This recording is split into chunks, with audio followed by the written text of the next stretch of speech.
Hare Krishna. Hare Krishna, Prabhu. Haribo. Hare Krishna, Prabhuji. Hare Krishna, Srimad.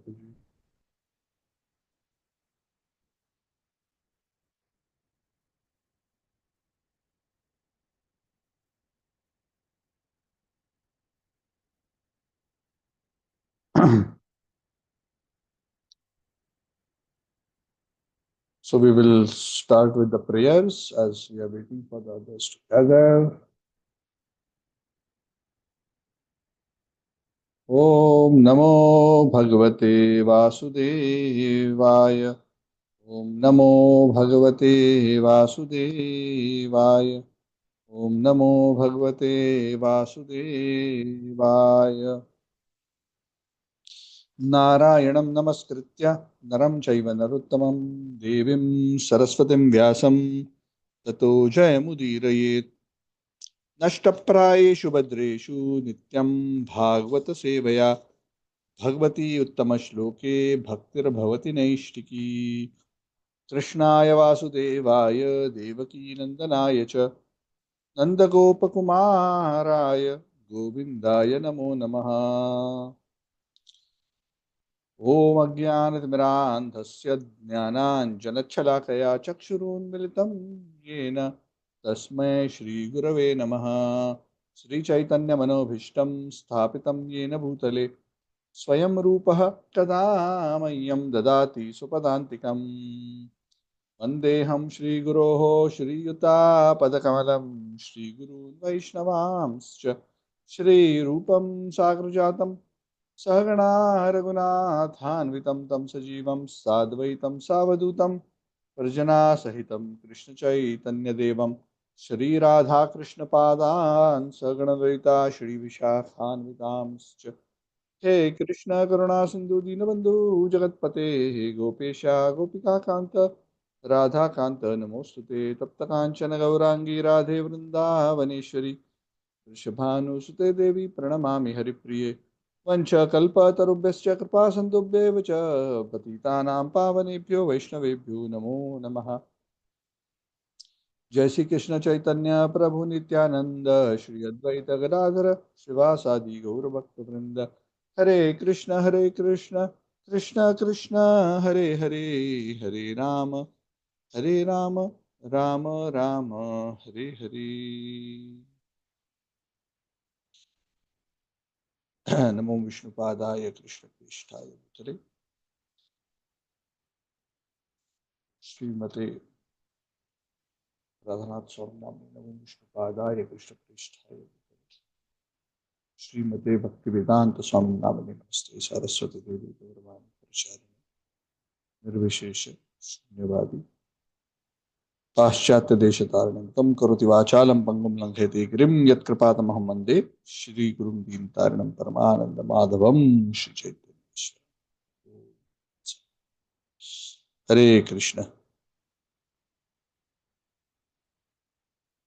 Thank you all for joining the Bhagavatam class. We are still waiting for any others. I know some are busy today.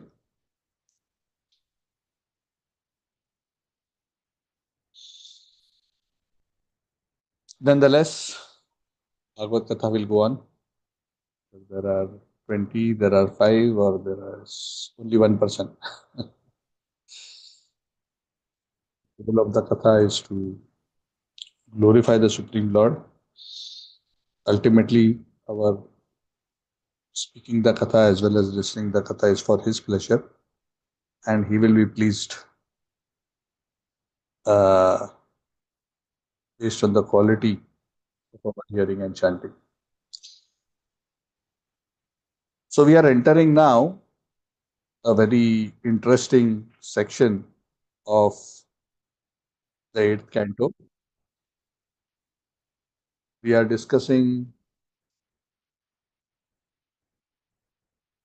about to start the section which is related to the current Manvantara, which is the Vaivasvata Manvantara. So all this while, the various pastimes as well as the descriptions of the Manvantaras from this day of Brahma, which is the first day of the Uparardha, of the Parardha of Lord Brahma's life. So Lord Brahma, our Lord Brahma, has completed his 50th year of his lifetime of 311 trillion years. And today, means not our today, his day of Brahma, is the first day of his 51st year. So in that first day, there are 14 Manvantaras. And in those 14 Manvantaras, we are in the 7th Manvantara. So in the 8th canto, even though it is mapped to the 8th topic, which is Nirodha, destruction, the primary discussion of the 8th canto of the Srimad Bhagavat is the topic of Manvantara. Manvantara topic means description of the Manvantaras and also description of the Manvantara avatars, because that is what is most interesting from a Bhagavatam perspective. First 6 Manvantaras have been described. We discussed about appearance of Lord Ajita and the detailed pastimes of Gajendra. Then we discussed about the appearance of Lord Ajita in great detail in terms of the Samudra Manthan Leela. And then in the last 2 chapters that we discussed, which is chapter 13 and 14, a summary of the current Manvantara and the subsequent Manvantara in terms of who is going to be holding what positions has been discussed. And what is the role of the 6 types of administrative positions within the Manvantara government of the universe. Manu's sons, Manuputraha, the Devatas, who receive the fruits of the sacrifices, the Sapta Rishis, then the Manvantara Avatar and Indra, 6 categories. Indra is Sureshwara, so there are Devatas and the head of the Devatas. Manuputra is in the 7 Rishis and the Manvantara Avatar. So we are entering into the part of current Manvantara story, which is the beautiful pastime of Vamana Dev. So like what we discussed in the last couple of chapters, the current Manvantara, the Indra's name is Purandar.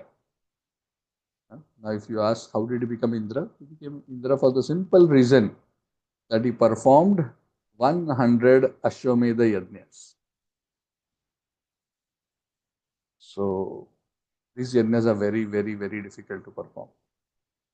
Even for the rulers of heavenly planets, even for the rulers of the whole earth, it's not easy. And even with that qualification, there is a long list of qualified people. Like what we discussed, the Indra for the next Manvantara is already fixed, and the subsequent Manvantaras, the Indras are already fixed. So there is a long wait list. So if anybody is hankering to be Indra, we as followers of Lord Chaitanya would strongly advise to learn from the pages of Bhagavat what kind of misery even Indra has to go through. It's not that even after you get qualified, you get that job of Indra, you become, now it is, and he lived happily ever after. We'll read in this chapter how even after getting Amrit, this whole chapter is even after getting Amrit and temporarily defeating the demons, the Asuras again became powerful and again threw Indra and the Devatas out of heaven. That is the sum and substance of today's chapter. After all this hard work,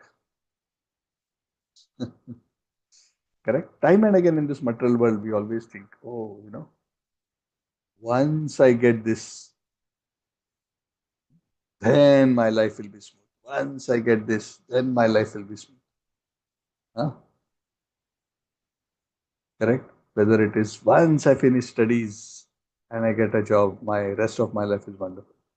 Once I get a job, once my pay goes to this level, my life will be nice. Once I get the right spouse, wife or husband, then it will be wonderful. Then I have to get the right house, the right location, right size, then I'll be happy. Then it comes to children. It's only that the problems change with time, the goals change. Even as we achieve our objectives, as soon as we reach there, we realize that I thought this will fix it for me, but the reality is it doesn't. And those who think they can be happier by bettering their material situation, Indra is a very good example. Within the three worlds, Purvasva, and also including the lower planets, all the way from the lower seven up to Swarga. Nobody is in a better opulent position than Indra. But those who scrutinize the Bhagavat will see Indra is repeatedly battered. He enjoys also, he has his fair share of enjoyment. He's also battered, he's thrown out of his position, he's insulted, he's defeated, he's homeless, he's running here and there, he's insulted. Even though he is Devaraj, even though he is receiving offerings of sacrifices, it isn't a smooth life. Even after getting Amrit, even after direct guidance from the Supreme Personality of Godhead. Can you imagine? I mean, how many of us are so fortunate that,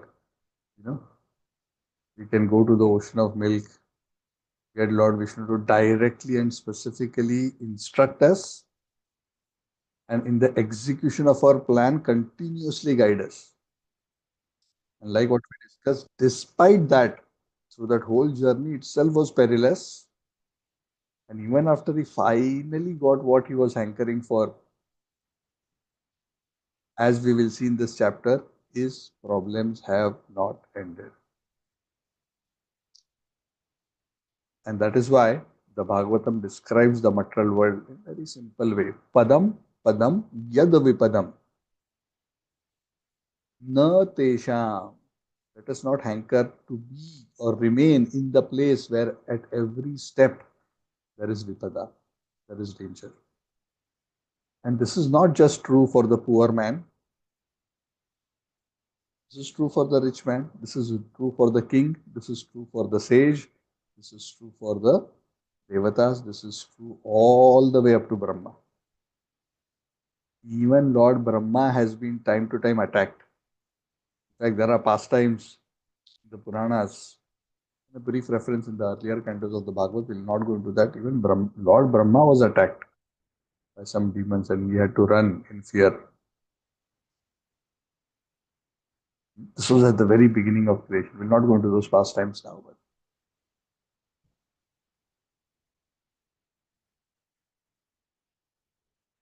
so as devotees, as sadhakas, hearing these pastimes, those who are less intelligent, when they hear about the opulence of Indra, they get excited. Yes, I want to be in this place, and we'll be about to discuss that beauty of Indra's abode, which is abundantly described in this. Wow, this is where I want to be. Like people dream, right? In this world, on this planet, in today's modern man, what he dreams. I am on the beach with turquoise waters, beautiful sun, in a beach chair, lying down under that umbrella with a pina colada drink in my hand and sipping on it, surrounded by friends and beautiful girlfriends, with a lot of fruits lying around, enjoying on a tropical island without any hassles. This is the be all and end all. What can be greater pleasure than this?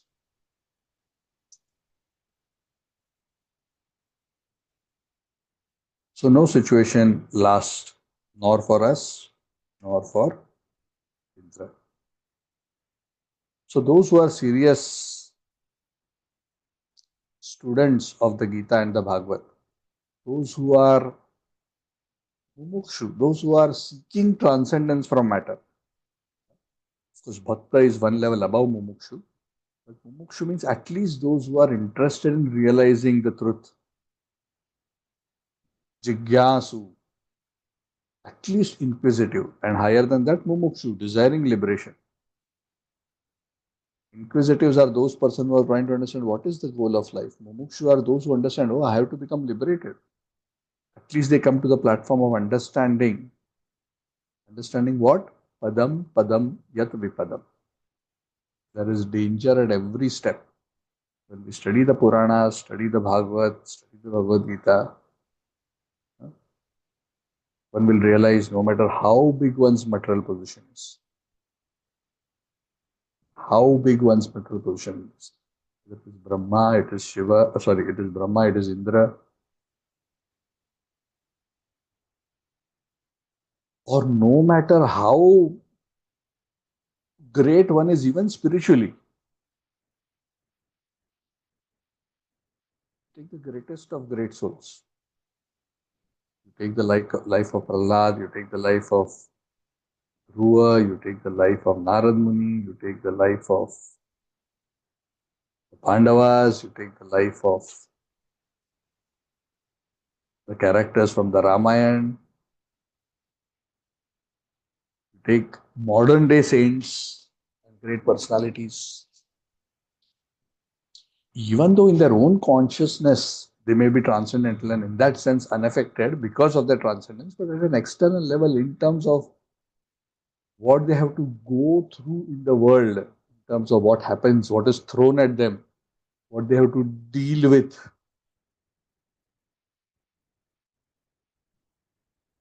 it's a mess. No one is spared. So those who are serious about spiritual advancement, they are deeply convinced of this fact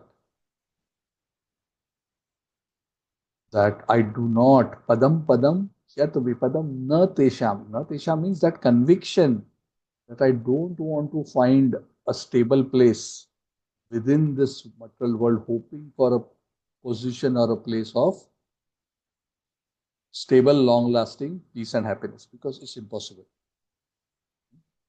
That's a phantasmagoria.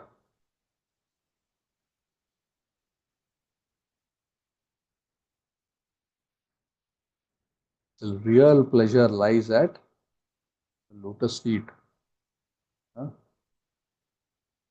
Rajahure mana Srinandanandana Abhaya Charanara Vindare. True fearlessness from all the conditions of material life is found at the lotus feet of the Lord. When one becomes surrendered, when one serves the Lord with love. Of course, as we just discussed, that doesn't mean that the waves of the ocean of material existence will stop for us. No, it doesn't stop. But at least we become set on the boat on the ocean rather than being tossed around in the ocean. We at least transcend the mode, so that is minimal impact.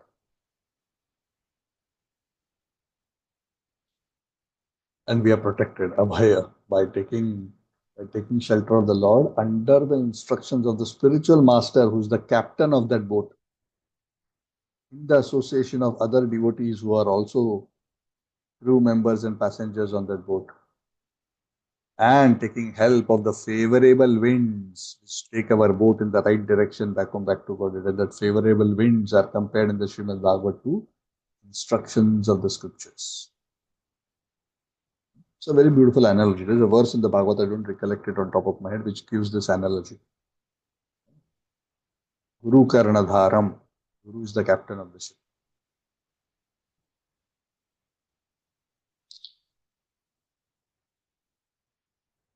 So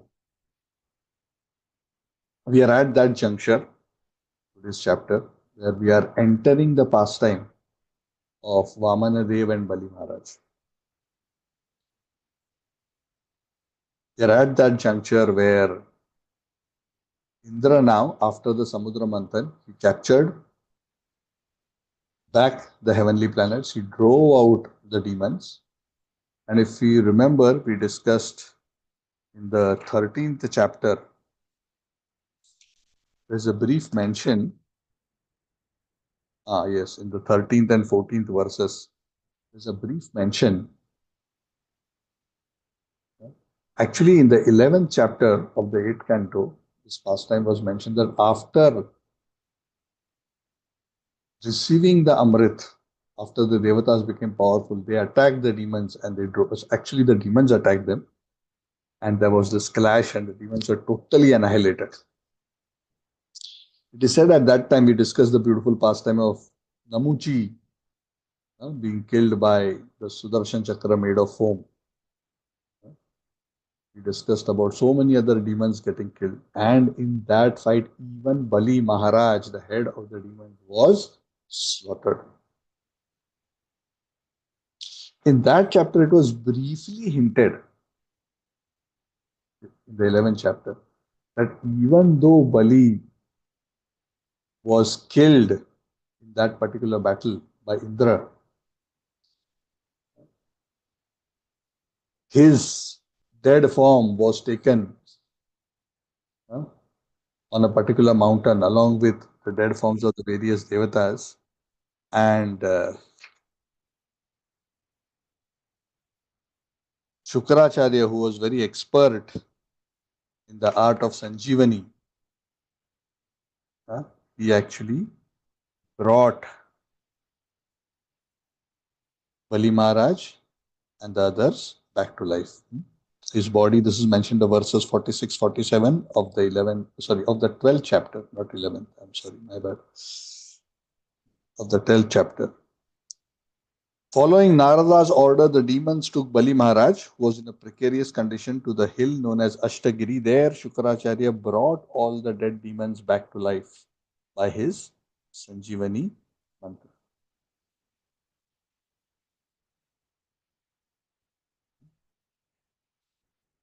So when he was revived, Bali Maharaj, of course, being very philosophically sound and a great devotee in his own heart, he understood that everything is happening by the will of the Lord. He wasn't very morose. But in his own heart, he was very, very grateful to Shukracharya for reviving him. It was a lost cause. He was finished. He was dead. And Shukracharya actually revived him. So this particular chapter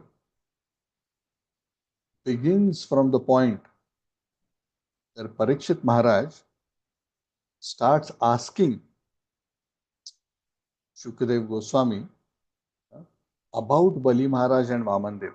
Because when in the 13th chapter the future Manus were described, briefly Shukadev Goswami hinted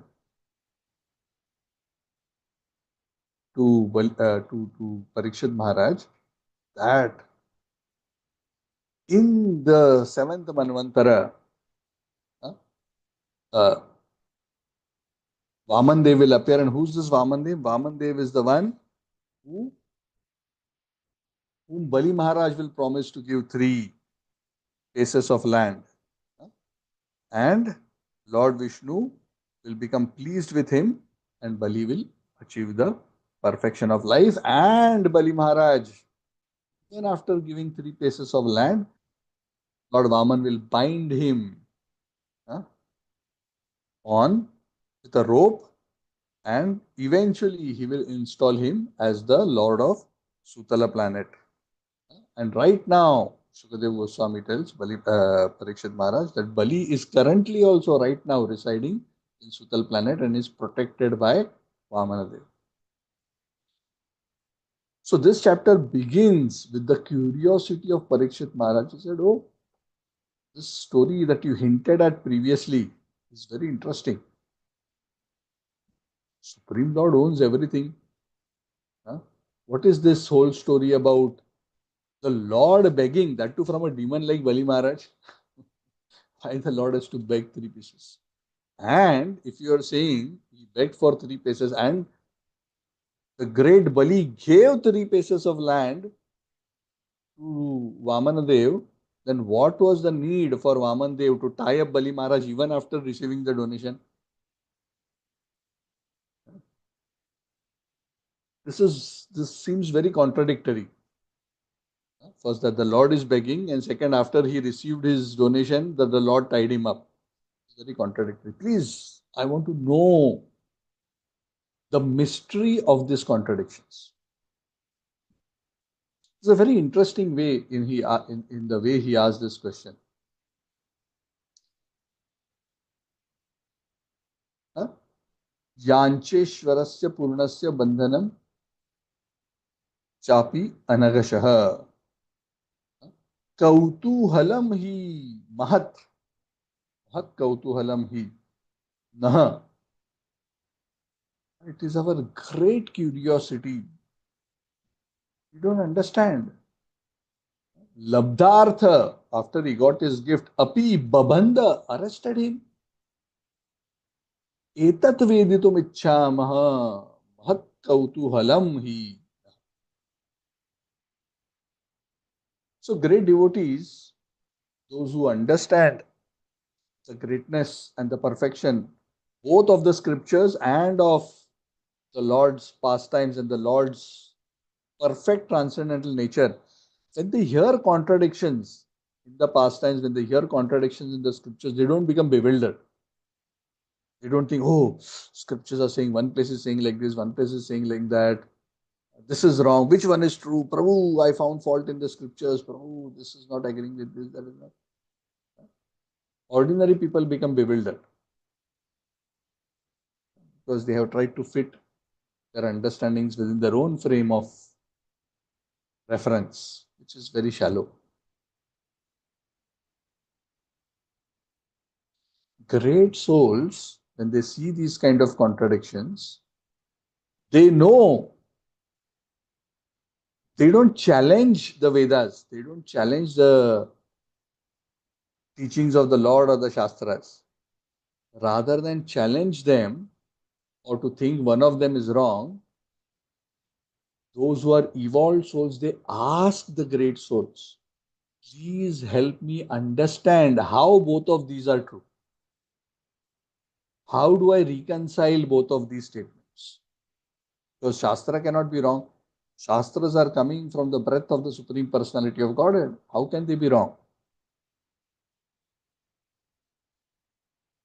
Whatever the Supreme Lord is doing is also perfect. He is Dharma Murti. He is the personification of all Dharma. How can he do something which is inappropriate or wrong? But I cannot understand what he is doing or why he is doing or why these apparent discrepancies exist, why these apparent contradictions exist. Please explain. I am very eager to understand so that my level of understanding of the knowledge of the Supreme increases. So great souls are inquisitive and try to reconcile, whereas those who are immature or envious simply find faults and criticize Guru, Sadhu, Shastra. So what we have to learn? We have to inquire to understand how something is true. This is the difference. Is it true? Is not the way the devotee approaches scripture. How is this true? Is the way he approaches scripture.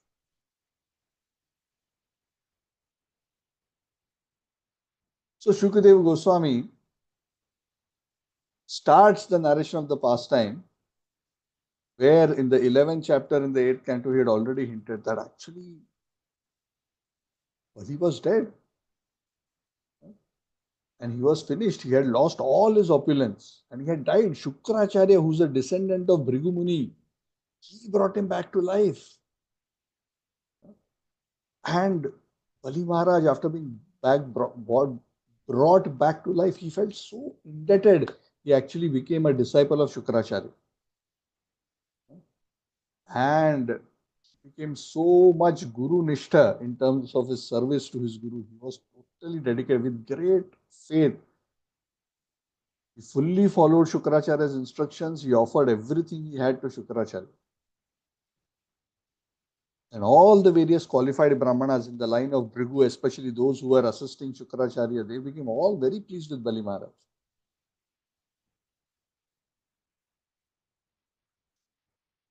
So this is a very symbiotic relationship between Brahmanas and Kshatriyas. The Brahmanas are supposed to guide and Kshatriyas are supposed to govern. And Brahmanas are supposed to be protected and given resources by the Kshatriyas, and the Brahmanas in return guide the Kshatriyas with the necessary knowledge, and give them Brahma Tejas. Through their Brahma Tejas, they empower the Kshatriyas to achieve great victory and enjoyment. So the Brahmanas were so happy. And the blessings of the Brahmanas are very, very powerful. They knew Bali Maharaj's desire. They knew that Bali Maharaj wanted to become the ruler of the heavenly planets. He wanted to occupy the position of. So they all got together and said, no, we have to help Bali. Bali is doing so much for our cause and helping and serving us so much. So they all decided that let us help Bali Maharaj to become Indra. So that is the great benefit when we receive the favor of qualified great souls. They are intelligent enough to know what needs to be done so that we can achieve our objective. So these Brahmanas, they advised Bali Maharaj that for you to become Indra, we will perform a very special yajna known as Vishwajit. By virtue of this Vishwajit yajna, you will get the necessary power to defeat Indra and achieve the kingdom of. So they did the necessary purificatory rituals for Bali Maharaj. They bathed him, got him ready for yajna. So even for yajna, the yajman has to, prepare himself. And then they performed this Vishwajit yajna. These Brahmanas were so qualified. These are not some ordinary rituals that, you can just call any Brahman. They were so learned in the Vedas. They knew what needs to be done to achieve what material outcome. So Vedas are like that. That's why Vedas are known as the desire tree. Everything you can get, material and spiritual, from the Vedas. But those who are too attracted to the material aspects of the Vedas, Krishna says they are not very intelligent. Vedavada ratapartha nanyad astiti vadinaha. Those who are of less intelligent, they get too attracted by the flowery words of the Vedas in terms of the heavens, heavenly enjoyment, and they get too excited and they think, oh, this is all in all. There is nothing higher than this. The whole goal of religion is to go to heaven.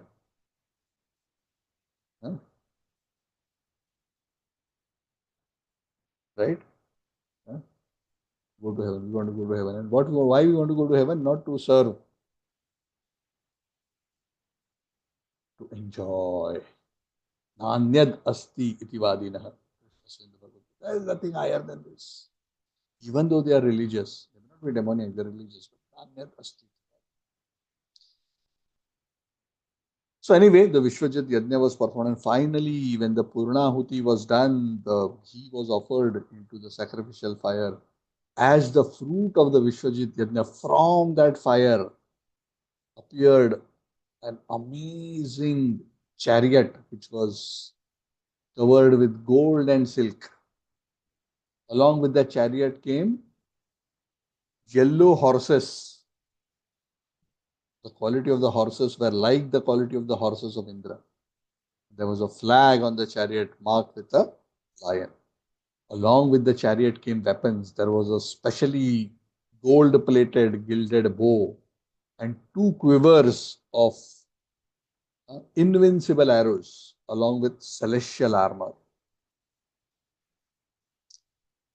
So the idea of that was that with this resources, this kind of chariot, this kind of weapons, Bali Maharaj could conquer Indra. That is the thing. Correct? Sometimes one country wants to defeat another, it doesn't have the necessary weapons, then if I had these weapons, I can defeat this, because this other person doesn't have weapons to counteract these set of weapons.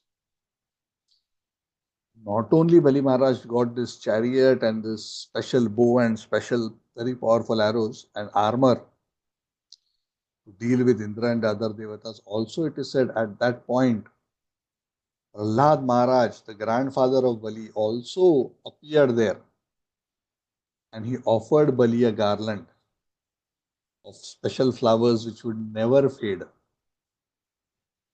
Shukracharya also gifted Bali Maharaj a special conch shell. So all the Brahmanas are very happy and everybody blessed, and Bali with great humility and gratitude circumambulated all the Brahmanas. He also offered his respects to Prahlad Maharaj and he offered his obeisances to him. So having received the blessings of his predecessors like Prahlad, having received the blessings and having pleased all the Brahmanas, including his Guru Shukracharya, Bali Maharaj now became extremely, extremely powerful. Powerful based on the resources that came out of the yajna, the phala of the yajna. So he got up on that chariot which he had received, put on his armor, took his bow and his quiver of arrows, sat on the seat of the chariot, wearing golden bangles and sapphire earrings. He was just shining resplendent. His power was not just because of the weapons that were given, but his power was because of the blessings of all these great Brahmanas. The wishes, the blessings of great souls, the very strong force which can help us or push forward the fulfillment of our desires. Many times we overlook this area. We think, I will work and I will do. Yes, our work is needed. Without our work, unlikely many things will manifest. But attainment of the goal so much depends on the blessings that we get from great personalities, from our forefathers, from the devatas, from the brahmanas, all these quarters, from our relatives, from our parents. All these things matter in terms of materially also manifesting good fortune. For example, there was Navratri. Before Navratri, there was the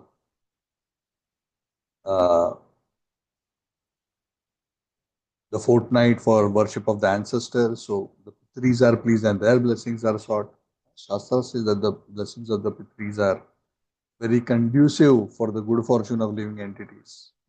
So the blessings of Brahmanas, blessings of sages, blessings of our parents, blessings of great souls, blessings of the spiritual master, all are very important. And they will affect their blessings or not, their being pleased with us or not being pleased with us will affect what happens in our life.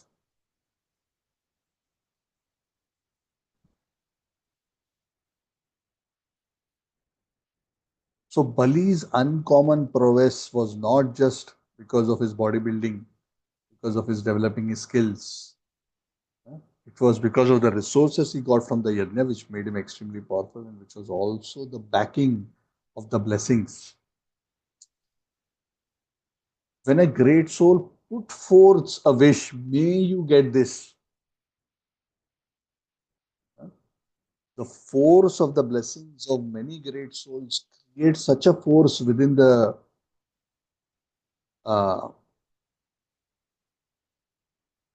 unraveling of destiny. I'm trying to look for the right word. The unfolding of destiny. That other opposing forces, if they are not adequately powerful, they will be sidelined, and the way for the achievement of one's own objectives will become illumined. So the demons also knew this, and the devatas also knew this. But in this particular case, the demons were so good at pleasing the Brahmanas and their spiritual master, that they became even more powerful than the devatas who are busy enjoying.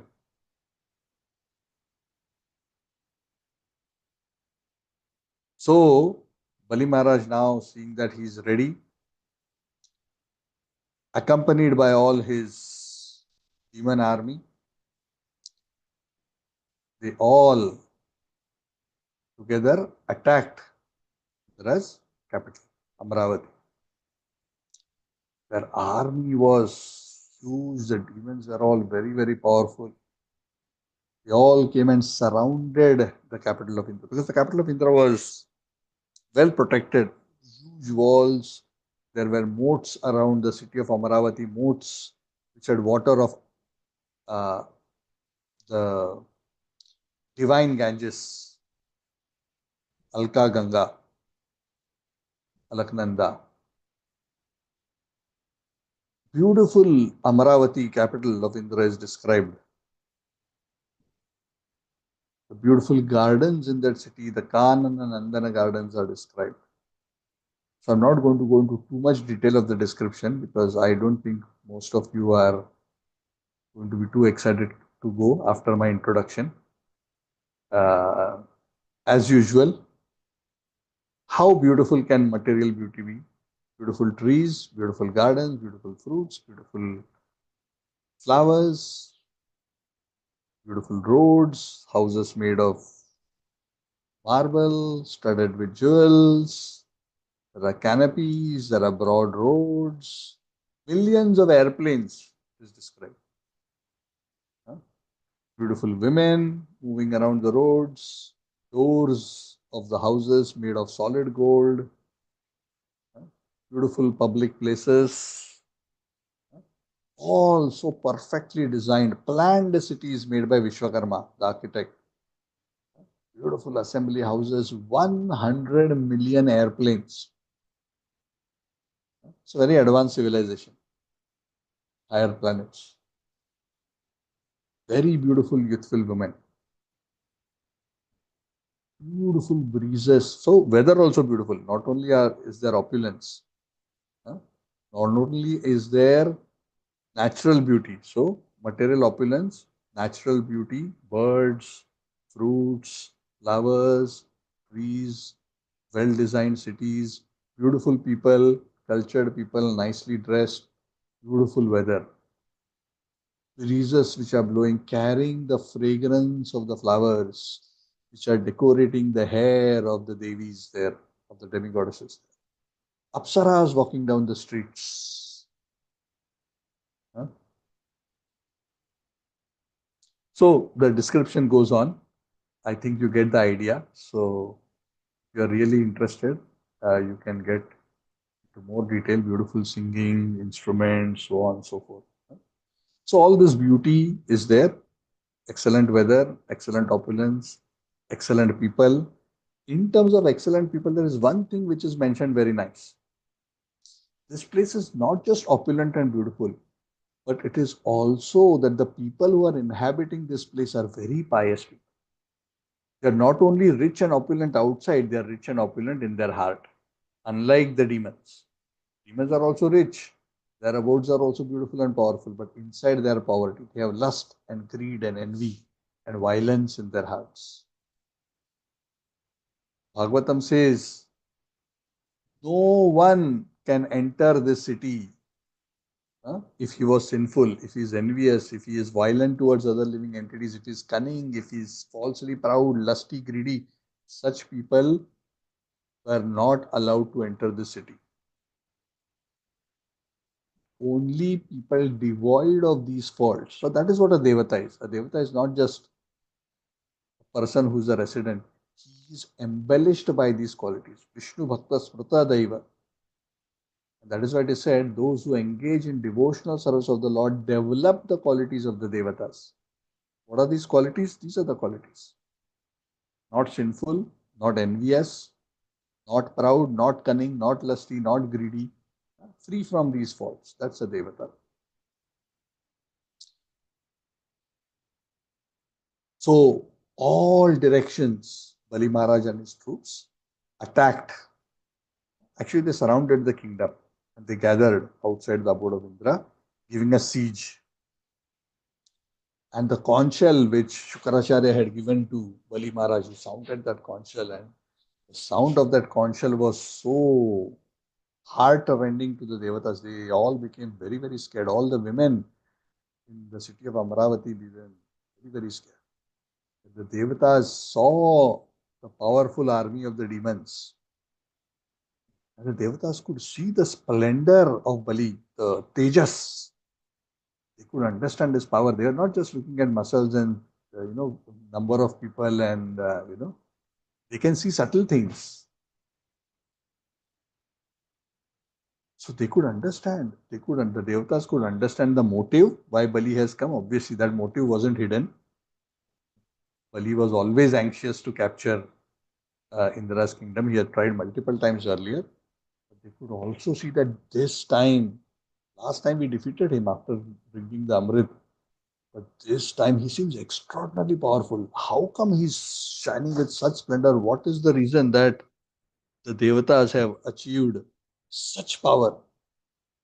So they went to their own guru, spiritual master, Brihaspati, and they asked Brihaspati that, oh Gurudev, our old enemy, Bali, he seems to have come back with some new enthusiasm. Last time we had crushed all of them and we had crushed all their enthusiasm and power, but now he seems to have renewed enthusiasm. And he seems to have acquired some astonishing power. Please tell us from where he has achieved this kind of astonishing power. We are very worried that the kind of power he's showing, we are not very confident that he can take him on. The kind of military phalanx and the power within those phalanxes actually so scary for us. It seems as if Bali and his army is going to swallow the universe. It seems like his power is spread in all the 10 directions. Please tell us. From where did he get this kind of a prowess? So Brihaspati, the devatas are very smart. They know so much. Brihaspati, being a very advanced personality, he knows more deeper. He tells them, oh Indra, I'll tell you why he has become so powerful. The reason is very simple. Bali Maharaj has pleased Shukracharya and the other Brahmanas, the descendants of Bhrigu. He has done such excellent service to them. In brackets, even though he doesn't say, much better than what you did to serve your spiritual master. He doesn't say it. But obviously that's what it means, right? Is it that Indra did not have that opportunity? Of course he had. But Indra was not feeling that gratitude and feeling of devotion for Brihaspati as Bali was feeling. Bali was feeling like, I was dead, man, I was dead. This guru saved my life. He has, he gave me another life, so my life now belongs to him. Isn't it? If somebody has died, if a saintly person or some person brings him back to life, the person feels that my life is now dedicated to this person because I am alive only because of him. My life is dedicated to him. So that kind of commitment they have. Correct? So like disciples also, right? You see the great souls.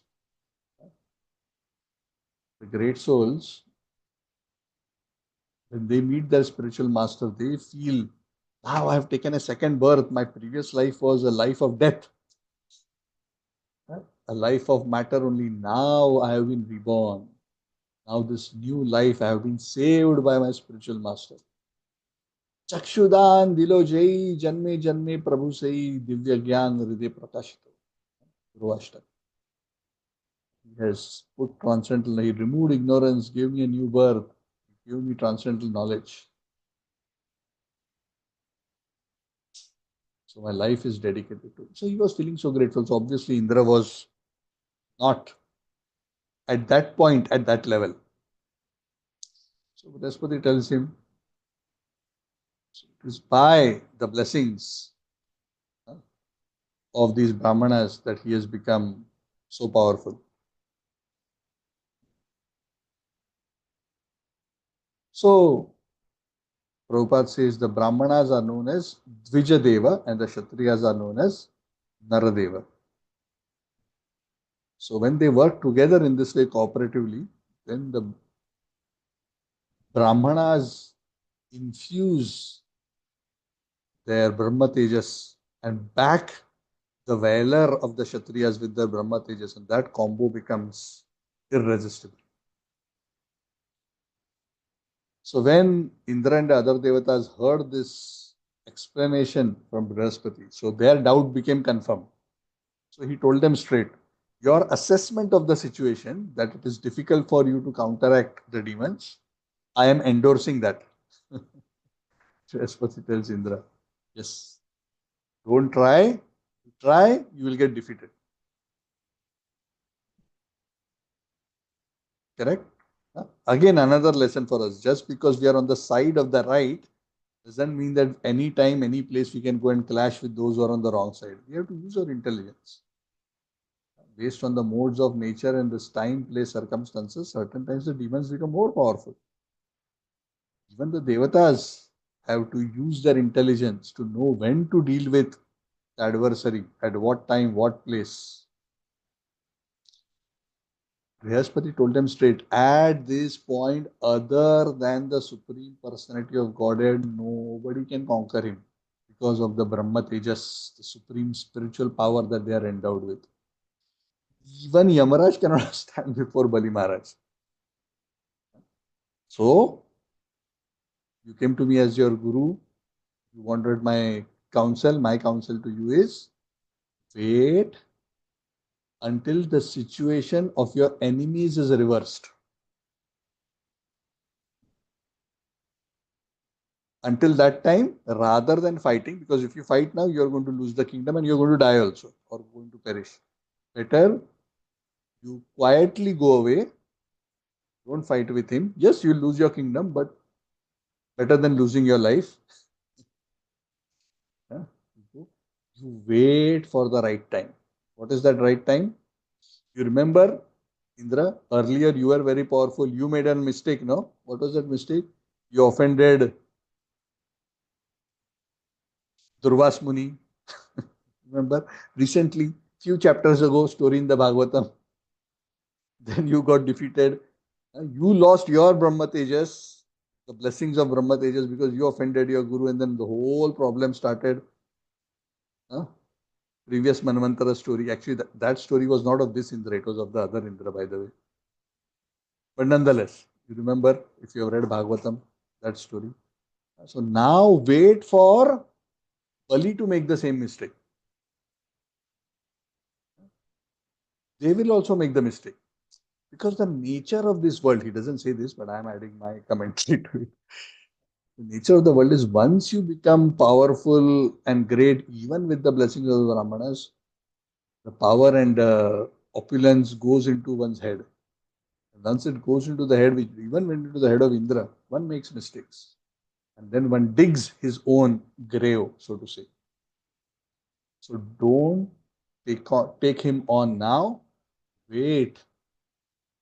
One day, Bali will also insult the Brahmanas. And as soon as he insults the Brahmanas, Bali himself will be vanquished along with all his friends. Esha Vipra Balodarka Samprati Urjita Vikrama Tesham Evapamanena Sanubandho Vinangshati.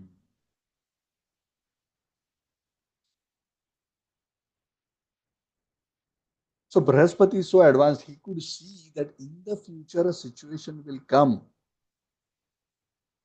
where when Vaman Dev comes into the scene in this beautiful pastime and he comes to Bali Maharaj will be forced to insult his Guru Shukracharya. To please Lord Vishnu. Because of which he will lose that Brahma Tejas and lose everything.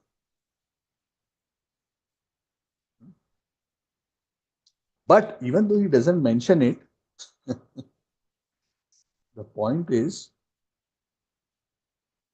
Brihaspati is hinting that even though he will lose the Brahma Tejas and he loses that because he did all of this just for the satisfaction of Lord Vishnu, In return, Lord Vishnu will give him such opulence and such blessing that it is far greater even than the position of Indra. And that is why the devotee is never the loser. So sometimes the devotee may not even be able to please the Brahmanas, please the sages, please the Devatas, please the Pitris. One tries to please all quarters to the best of one's capacity, but the devotee's primary focus is to please the Supreme Personality of Godhead. And when his duties clash, always pleasing the Supreme Personality of Godhead is the topmost priority, is necessary and sufficient. Which means even though temporary adversities may come because of neglecting of other duties, if one has firmly taken shelter of the lotus feet of the Lord and is pleasing the Supreme Personality of Godhead, even though in some sense he may go through some temporary adversity, the Lord will ensure that the devotee is rewarded many times over. Which effectively in this situation meant, even though he will lose his kingdom now that he has captured the position of Indra, Bali Maharaj will give him the kingdom, Vamanadev will give Bali Maharaj the kingdom of Sutala and become his personal doorkeeper in the future. Not only that, that will be for the rest of the Vaivasvat Manvantara. In the next Manvantara, Bali Maharaj will not be bereft of his desire to become Indra. Why? Because the Lord will make him Indra in the next Manvantara. Huh? So that is where Bali Maharaj is already lined up. He's still in Sutala at this moment. He's in Sutala and Vaman Dev is guarding his door. And he's waiting for the current Indra, current right now, Purandar, this same Purandar. And we are talking about this pastime. Previous pastimes was previous Indra, different Indras. Their names are mentioned in the previous chapters of the Bhagavad Gita, of the Bhagavatam. Current one is the current Indra Purandar, and Bali Maharaj is waiting in Sutal, and he will take on the position next. So Brihaspati said, that is my suggestion. Don't fight. Chupchap, patli gali se nikal jao. In Hindi they say, for those who don't understand Hindi, quietly escape from a dark alley so that nobody will see you.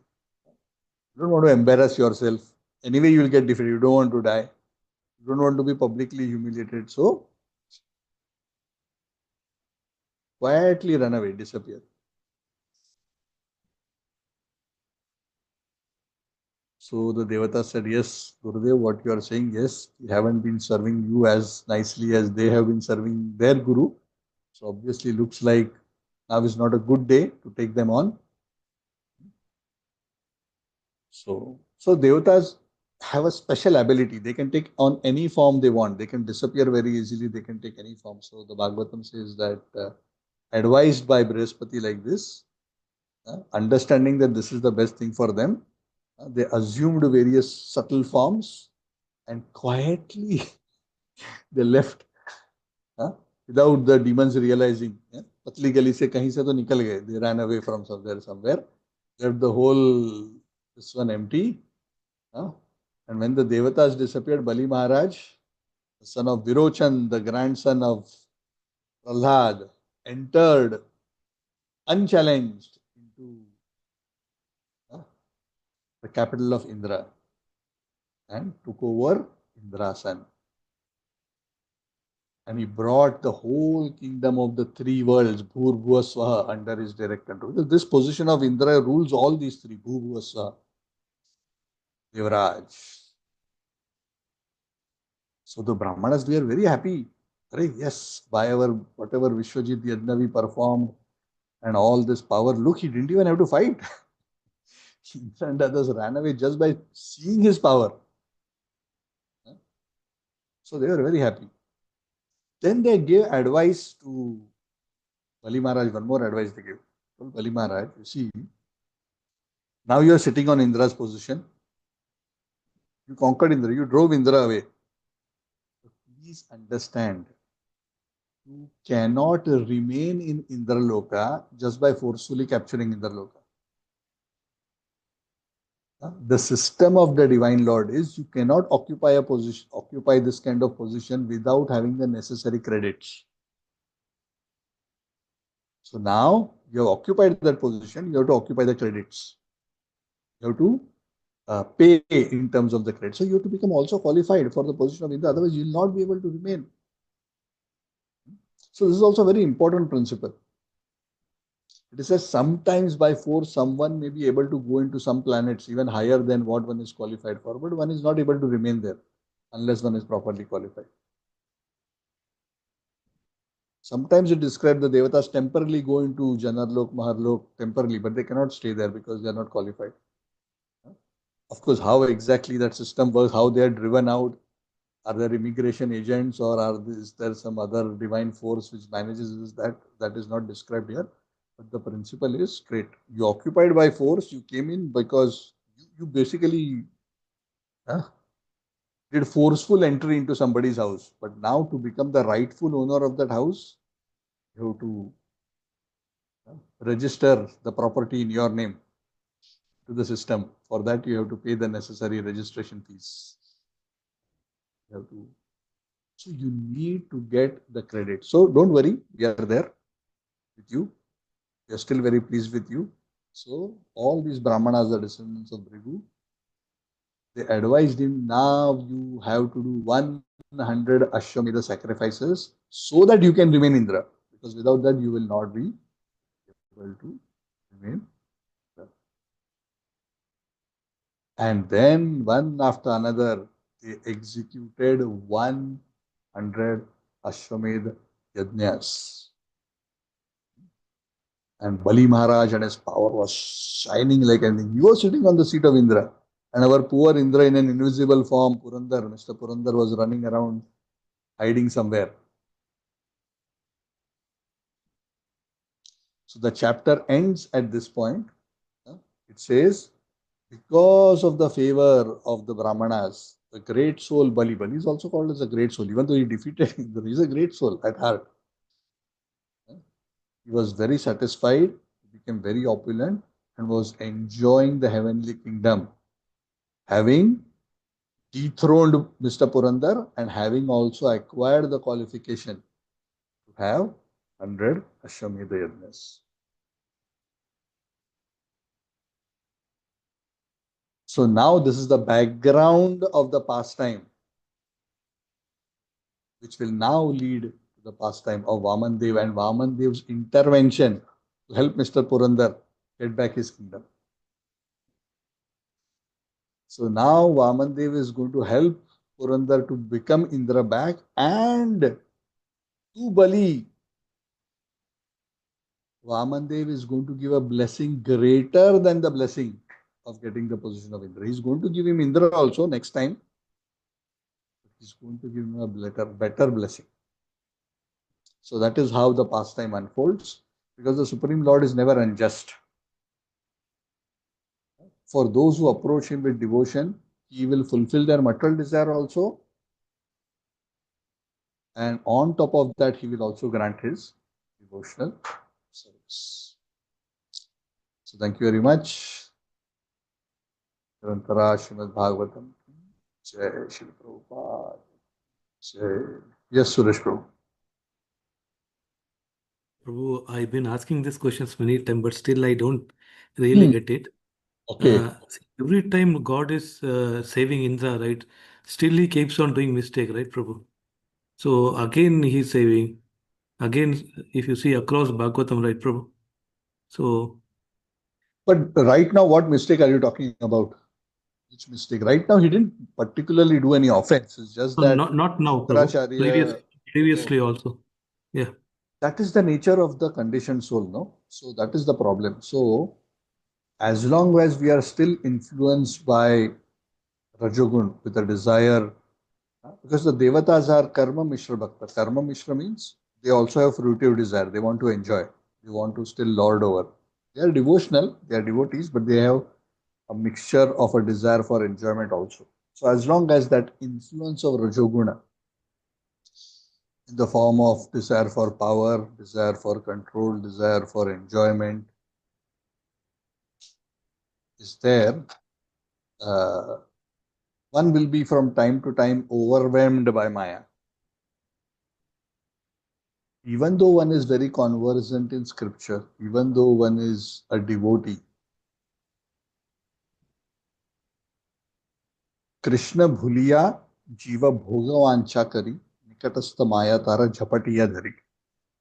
When one forgets Krishna and desires bhogavancha, nikatastha maya tara jhapatiya dhari. Maya, who is very near, immediately grabs him. Jhapat.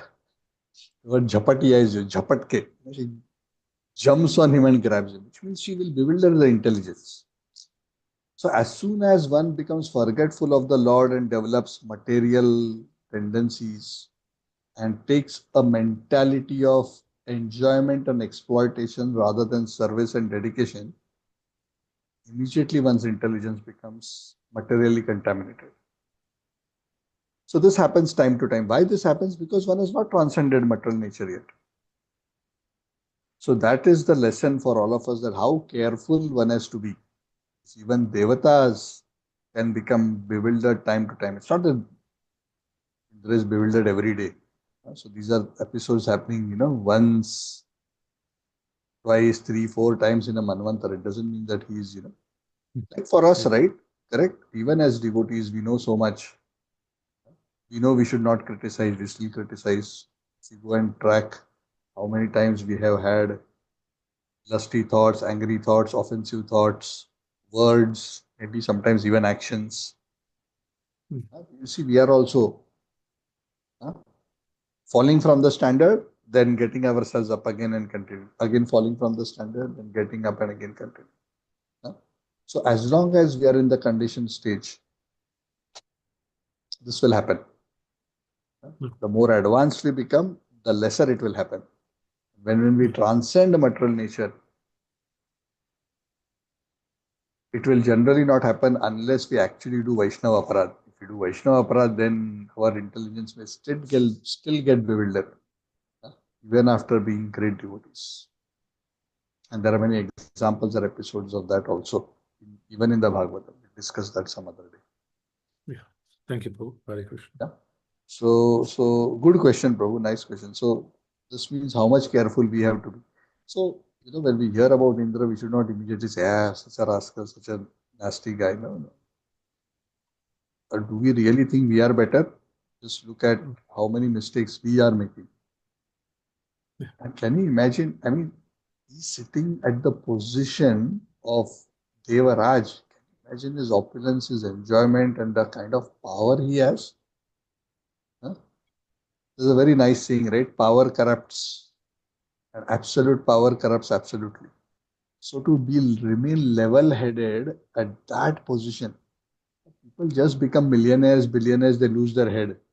They become CEOs of companies, they become successful businessmen, they become big famous actors, they lose their head and do all kinds of funny things. What to speak of Devaraj Indra's position? It's being worshipped by Devatas.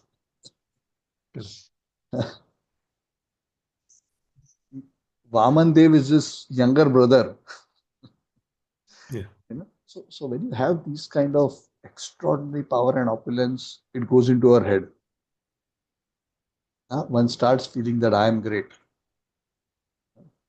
So that's when the danger comes. So that is why those who are very sincere, they are very afraid of extraordinary power and opulence. They're very afraid of extraordinary power and opulence. I don't know if you remember, I had mentioned this conversation I had with Radhanath Maharaj long back, 30 years ago. I think I mentioned, maybe some of you know to tell it. Radhanath Maharaj, he caught me on the way. This was sometime after I left the ashram. Caught me along the way. We were talking, and for 1 hour we were just standing in the aisle and talking, and he was telling me on this point itself that don't be attached to being rich or money. And he said, specifically, he said, extraordinary opulence, money, is actually a curse of Maya. Curse. Why? Because it is very difficult to handle it. Only very, very exceptional people can handle it. And I'm just scratching my head. Why is Maharaj telling me this? Because I was neither rich nor whatever. But Maharaj probably saw that, I need to warn him so that he remains level-headed. So I always try to keep that in my mind. Because I know that if I want to remain humble, I'm not humble, but even if I want to not be too proud, I don't want to behave like what Indra is doing, then I should not become extraordinarily influential. I should not be extraordinarily rich. Otherwise, I will not be able to maintain, I'll not be able to be grounded, put it in very plain words. So we may sometimes, as ordinary, we are still, we may think we are humble and grounded, but what are we? What do we have to become proud of anyways, even materially, right? I mean, we are not so materially accomplished that, maybe good in our spheres, maybe, nothing to show off to the world, that we are great. But when somebody attains that kind of opulence, power, beauty, Janmaishwarya Shuta Shribi Edamanam Madappuman Naivarati Abidatum Twamakum. Once one's become heady, intoxicated, Madhappuman, by what? Extraordinary beauty, extraordinary riches, extraordinary power, extraordinary learning. It becomes difficult to make spiritual advancement because one cannot humbly surrender to the Lord. One cannot take shelter. One cannot call out to the Lord helplessly. You understand? Yeah. Yeah. So that is what we have to understand. And that is one of the very important reasons why Krishna, even though he can give us wealth and extraordinary success, many times to sincere sadhakas, he will not give it. You know why Krishna gave so much opulence to Sudama? Because he knew that Sudama is so advanced that even with that opulence, he will remain level-headed. He is not going to be affected at all. So he will take. Yudhishthir, take. Gaurachandra, don't give. Let him remain grounded. I mean, just enough that we are happy. I mean, not that the Lord is keeping us poor, but I wouldn't be able to handle. I don't know about all of you.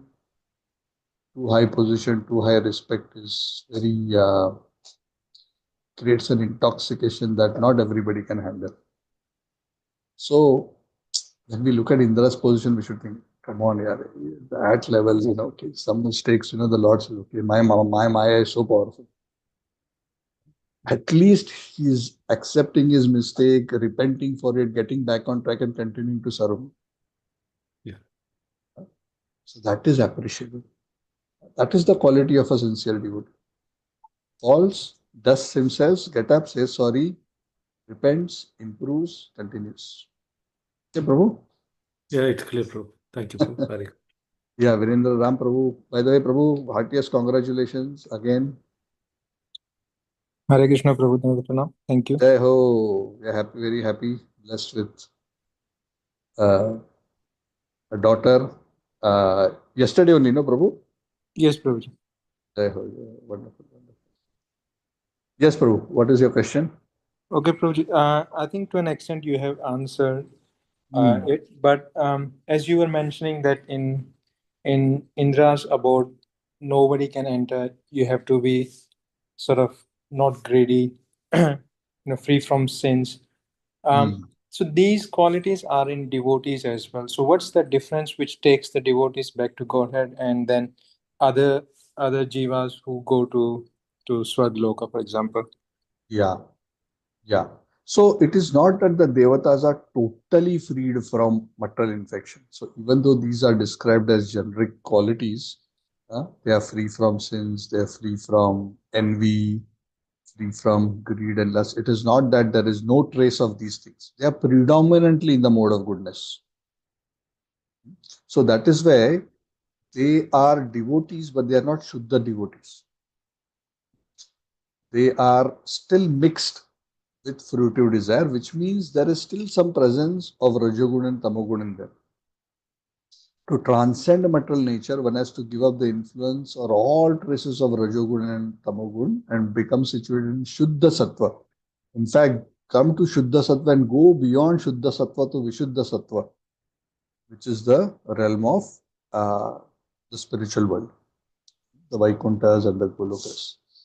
So, yes, the qualities of the Devatas are the beginning of that spectrum. But pure devotees have qualities which are beyond or higher, or you can say superlative of the qualities of the Devatas.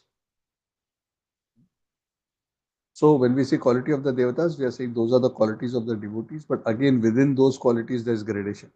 Correct? So when we say somebody is,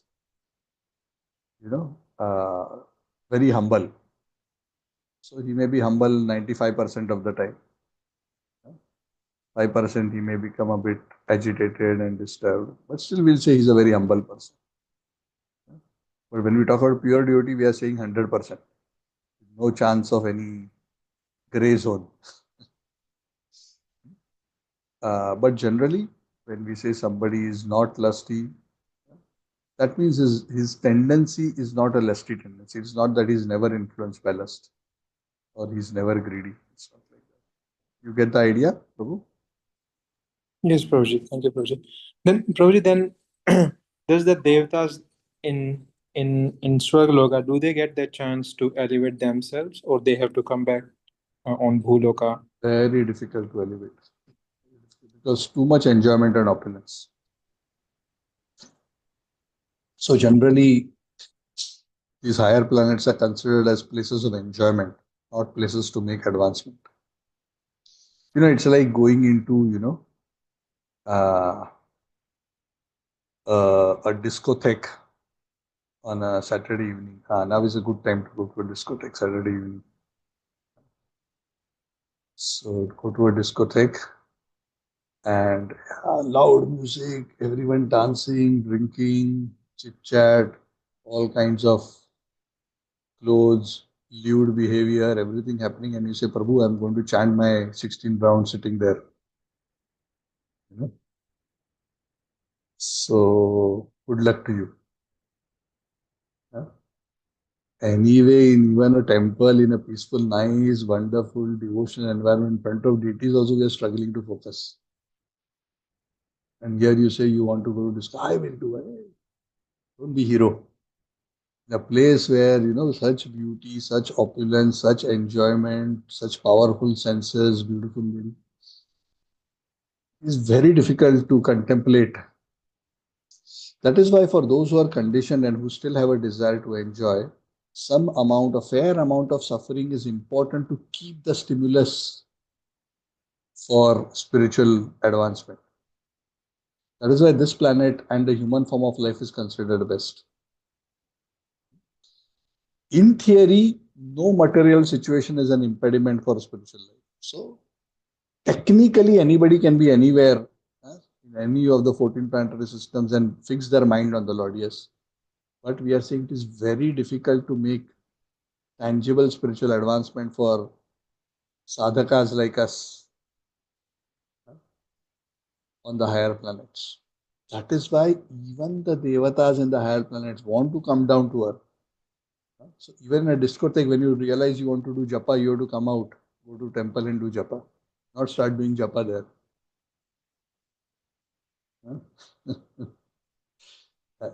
I'm just giving a gross example just so you get the idea, right? So it's not impossible, but it is practically impossible.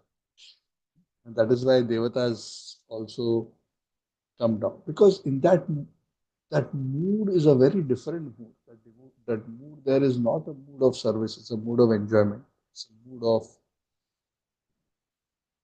correct. And when people come to a holiday, you know that when you go to a holiday destination, people have come there in a mood of merrymaking. I have earned, I want to spend, I want to enjoy, I want to have a good time. That whole mood is a mood of make merry and enjoy. Because people have gathered so much piety and they have come to heavens to enjoy. Nobody has come there waiting, okay, Prabhu, I'll go to Indraloka and then hear Bhagavatam class. No, no, hear Bhagavatam class, here.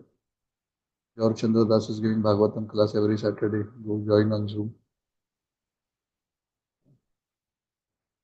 So that you don't have to go to heavenly place. Because there it will be difficult. It's not that Bhagavatam is not available there. It's available there. But can you read and take shelter of the Bhagavatam with the intensity that you can do here? And that goes back to the same point which I was mentioning earlier, right? Why Krishna doesn't give too much opulence to? He doesn't want to create situations like of so much comfort and so much opulence that you cannot take shelter. Correct, Prabhu? Does it help you to understand this point? Yes, Prabhuji. Thank you. Yeah, so we are in a very nice place. And that is why devotees are not keen, for all the reasons we discussed from the beginning of this class. Devotees are not keen to go to higher planets. Those who are devotees but really have that very strong desire to enjoy Krishna says, okay, acha jaake aa. Go to heavenly planets, spend some time. Then you come and become born again in Suchinam Shrimatam Gehe. Yoga brush karu jate. But first you go in the planets of the pious and long. Ushitva Shashwati Samaha Suchinam Shrimatam Gehe. 6th chapter Bhagavad Gita. They'll stay there for a long time on the planets of the pious and enjoy, and then they'll be born in pious planets. Athva yoginam eva bhavati dhir. Athva means or. What is this or? Those who are not too excited. They say, yeah, I have the credits to go to heaven, but yeah, not interested. Who wants to go there, waste time? Cannot even do my bhajan there, that environment. So Krishna says, okay, you are not interested, you are more advanced, I will immediately give you birth. Yoginam eva kule bhavati dhimata. A family of devotees. So that again, in your heart, the desire to take shelter of the Lord. This nice place, perfect place. Happiness and distress are mixed, not too much enjoyment. There is enough suffering to keep reminding you. Padam padam yad vipadam. Indraloka also there is suffering, but it's not as frequent as here. Here every day. Home, trouble. Society, trouble. Going to office, trouble. Inside office, trouble. Coming back from office, trouble. I don't think I need to describe everything in detail. We can all relate to it. Padam, padam. So continuously we are getting opportunity. So those who are elevated souls, they look at all these pricks of the three prongs, Adibhautik, Adidevik, Adhyatmik, as impetuses to take shelter. You understand? So if one takes it positively, they rather than being a source of frustration can be a source of stimulus. But it's all about our attitude. But that stimulus will not be there in the higher planets. So here, if you are in this world, in a not too disturbing situation, which means your basic needs are taken care, in a reasonably comfortable place, and you are born in a family of devotees. Or for those of us who are not born, at least now you have the association of devotees. So you can easily take the association of, there is nothing better than that. That is the point. So actually most of us are, actually we can't ask for more in terms of our environment. I mean, there will of course be problem. Oh, my knee is paining, my head is paining, my job boss is. That is padam padam. That don't expect is going to go away. But human birth, in the movement of Chaitanya Mahaprabhu, having spiritual master, having association of devotees, having Bhagavatam, having a shelter to go to, the ability to chant the holy name, take prasad, worship the Lord. My God, that is, Devatas become envious of those who have this blessing. So all of you here, the Devatas are envious. Only if I was Suraj Krishna, I would have gone back home. Suraj is thinking, oh, Indra is so comfortable. And Indra is thinking Suraj is in such a wonderful situation. Correct? So we are not adequately realizing the potential. Of course, if we don't utilize the potential, we have wasted it. So it will not come about on its own. It's an opportunity, but we have to make use of the opportunity. So we are actually perfectly situated. Okay, Prabhu? Thank you, Prabhuji. Hare Krishna. Jai Ho. Okay, so we will stop here. So, okay, just quickly, the most auspicious month of Damodar is beginning. I think it's from 8th October. Is it correct? I remember on top of my head. I think 7th, Prabhuji. 7th, Prabhu. 7th is Sharad Purnima. Yes, 7th is Sharad Purnima. Some people 7th, 8th, yeah. Because Pratipada is on 8th. 7th is Sharad Purnima. So either way, so you can start from 7th. So please, as usual, offer ghee lamps. So from next Saturday, we'll also offer ghee lamps. And as usual, my reminder, please, not only all members, twice a day in your own home, keep picture of Damodar, offer ghee lamps, each of the family members twice a day. Also encourage your friends, your relatives, and wherever you can go to create programs and classes and go to others' homes. I know many of you every time make a lot of effort. And collectively can offer that for the pleasure of Srila Prabhupada and all the devotees. And that they make a small effort to share Krishna's blessings with others. So that's also another opportunity which is not there in the heavenly planets. Even though in heavenly planets, in one sense, everyone is a devotee, not so much preaching happens because people are still in an enjoy mode. But here we also get the opportunity to preach. And that is also a very, very special opportunity to become quickly dear to Krishna. So from Damodar is also that wonderful opportunity to attract Lord Damodar's blessings by sharing this good fortune with others. Okay? So that's just a reminder, all of you know. So this is a reminder. Please do yourself, keep track, inspire others, and receive Lord Damodar's blessings. And upcoming Diwali festival also.